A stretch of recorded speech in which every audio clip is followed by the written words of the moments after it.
So here's one of the footprints that I've made, or the castings that I made of Poppy's feet. It's not too bad. You can see a couple claws in there. I'm finding that the more you practice, the better you get. So I showed you how to go. And so I'm using the program Scanniverse, which is an app on my phone. There it is there. I notice you can change the range settings. So I've put it on the lowest range and on small object. So I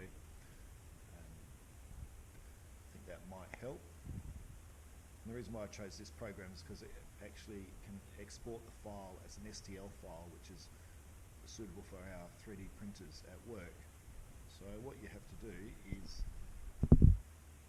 press record, and you simply move it around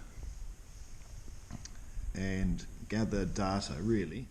So I'll have to keep doing this. The longer you do it, the more information it gets and the better the image.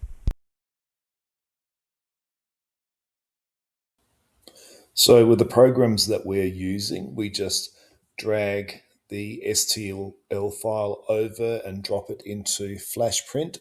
But so for some reason, the model was very, very small. So you have to use the enlarging factor by 1,000 or so to increase the size until it's visible.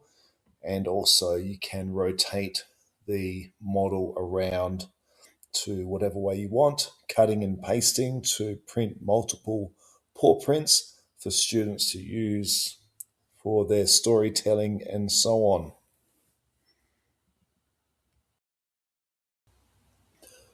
It was definitely a lot of fun, and I'm sure the students could use these skills in other ways and with other subjects. So enjoy.